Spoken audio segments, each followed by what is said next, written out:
Hi, I'm Chaz from TORO Y MOI, and I'm here in Luxembourg.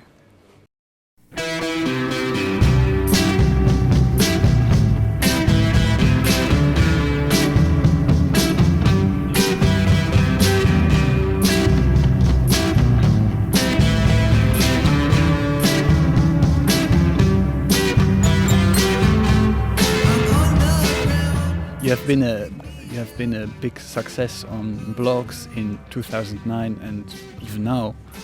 What power or what importance do you give to such things like blogs or the internet? Well, I think like the internet definitely is the preferred way of communication these days. So, when mail was really popular, that's when bands were sending in demo kits through the mail and packages and stuff like that. So I think the internet is just now it's turn to shine and stuff. But yeah, it shows how powerful it can be just through like blogs and stuff. It's crazy. And another question: this so-called chill wave movement, as journalists and bloggers say, do you like it, or isn't it a bit limiting to what you do to your music? No, it doesn't bother me at all. That's a normal thing to put things in genres. So as long as people like it, I think that's the good thing. So, but yeah, categorizing things is totally normal. It's just sometimes things sound funny, like funny genre names. And were you aware, and the other artists like Washed Out, Small Black, or Neon Indian, were you aware of each other doing the music? Yeah, I mean, I went to school with Ernest from Washed Out, and so we were sort of doing our own thing together, pretty much, like in a weird way, Like I came up to him and showed him my music, and he showed me his music, and then we started collaborating on stuff. But yeah, that's about the only person, and then I met the other musicians along the way. It's pretty nice guys. And is there any music, any group, artist, something that you really don't like or even hate? There's hate. I wouldn't say I hate any kind of music. There's like some annoying stuff out there, but I probably can't stand like heavy synth techno music. It just sounds not. I don't think I could ever enjoy that. But I don't think I hate it. I understand where it's coming from, and I can appreciate it, but I don't like it. But yeah, I like all kinds of music, even like mainstream country and hip hop, and all the way to like the obscure stuff. Yeah. Because I asked you this because when I listen to your music, I get the idea that you are like really into everything. Are there any precise influences for you? Yeah, I mean, one of the big ones right now are I've been really into Italian, spaghetti western kind of composers, like Piero Umiliani and Ennio Morricone, and then like I would find all these other bands that like worked with those guys, and it's like a tree branch, But yeah, just that's like the biggest influence right now, and then a lot of like kraut sort of like 70s and 60s bands right now. And are you aware of the fact that you as a musician, and even both of us as listeners, that we are like already this generation iPod, that we are confronted with everything? And do you see any negative sides from that? Yeah, I mean, like the fact that we have the option to go to the next song anytime we want, with this push of a button, it's kind of sad nowadays. You can't just really sit down and listen to a record all the way through.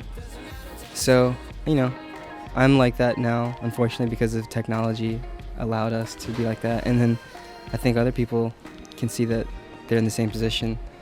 Because, I don't know, if you get bored within the first 30 seconds or 5 seconds, you just hit next, and it's just kind of sad because the artist put so much work into that track, and it's just skipped. But concerning your music, it's all about an atmosphere.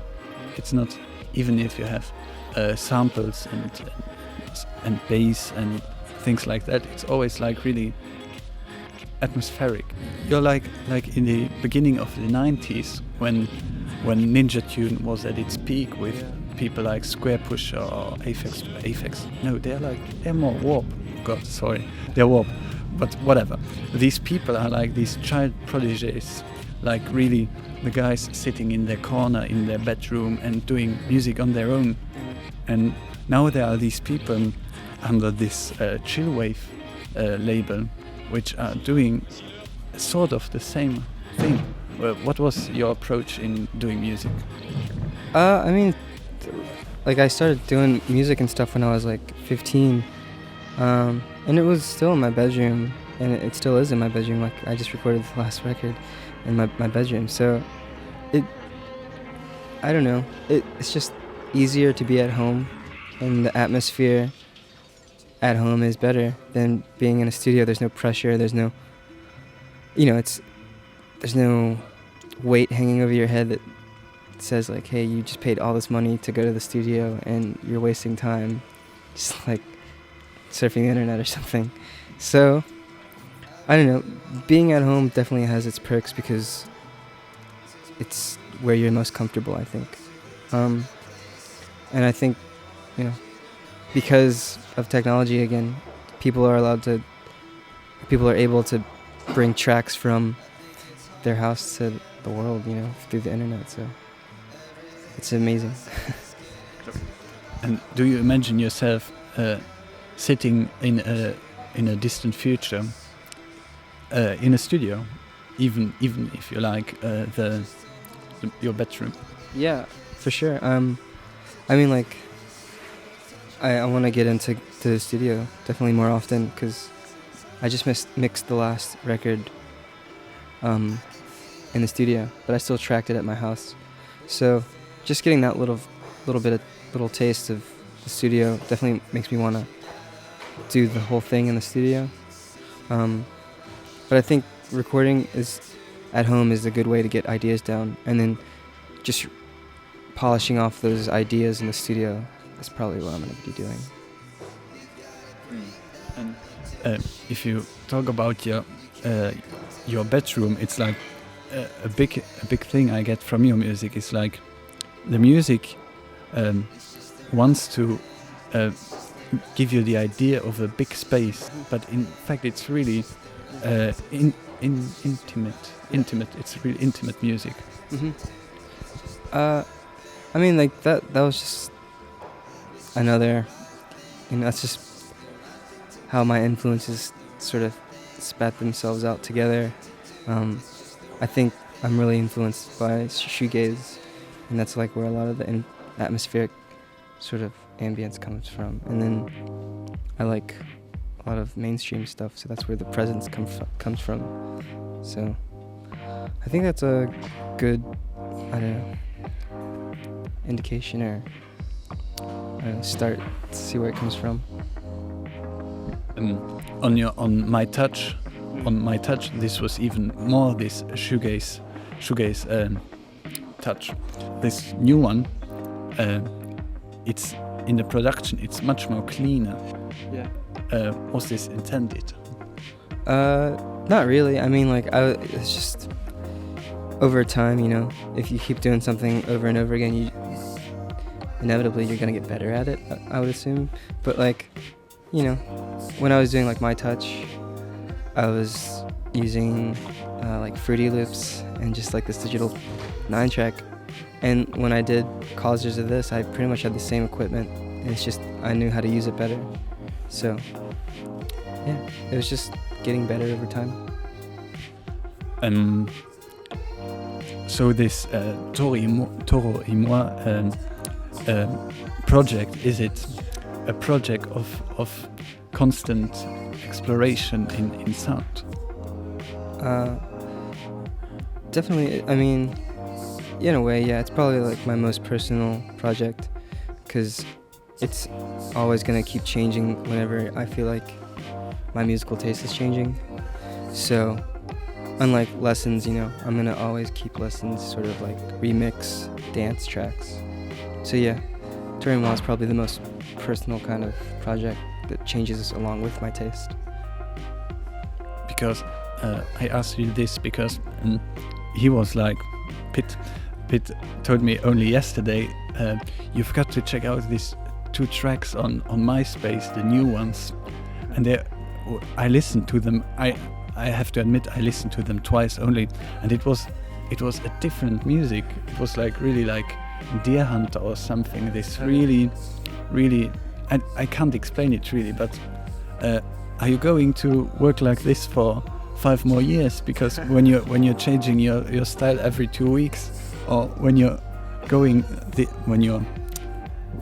in such extremes, you have to come to a wall in I don't know, in a few years' time. So how are you gonna manage this? Yeah, I mean, it's not really like I don't see it more like a pendulum. I see it more like a cycle. It's like I'm gonna come back to like what I was doing in college to this. It's just I don't want to push it all the way to the extremes right away, and then hit a wall, and then go this way, hit a wall. I'd rather just like get back to it later on and push it then, leave it alone, come back to it, So that's what I think I'm doing. That's what I plan on doing. So. My second last question is, where did you get your musical education? Well, yeah, I started I took lessons when I was about 8 for piano, and then I quit about 2 years later, and I wouldn't practice, and my mom was getting mad that I was like wasting her money on practice. So after that, I took guitar lessons for maybe like 2 years when I was like 12, and then that's about it. So about 4 years in all, and then everything else was sort of self-taught. I got my first music program for the computer like when I was 18 in college. So pretty much everything was self-taught, and it took a long time for me to figure things out, but I still can't really, like shred on like the guitar or something. I suck at solos, and like I suck at solos on the keys, kind of, but yeah. Could you give me 2 or 3 tracks that you are really into, and give me an explanation why is that so, that you are really into it? Okay. Let me get my iPod. Is that cheating? Absolutely. Because I'm really bad at song titles. I like Tame Impala right now. Yeah. From Inner Speaker. I guess I would say, Solitude is Bliss. That song is good. And then Desire Be, Desire Go. Either one of those are really awesome. And why is that so? Or is it it's just because the production is amazing, and I remember I found those guys a long time ago when they had their first EP come out, and like just to hear how far they've come production-wise, it sounds amazing. Desire Be, Desire Go was like it stood out then when it wasn't even that big sounding, so that's a good one. And now with the new record it sounds great. So I really like Real Estate. Let me see what song from them I like. You got Rihanna. Real Estate song on iPod. Well, anyways, I guess the song I like from Real Estate is probably now it's a test to see if I can name one of their songs. Well, okay. I think anything from their self-titled album, the first one was really good. So, and then my third pick probably Fortet, definitely, for sure. One of the albums of the year. Yeah, I say Angel Echoes. That first track, the way he uses that sample is awesome. So thank you very much, Chaz. Yeah. It was a pleasure. Yeah. And thank you very much. Thank you. And, well, have a nice meal. And have a nice night. And we hope we can enter for free to the gig.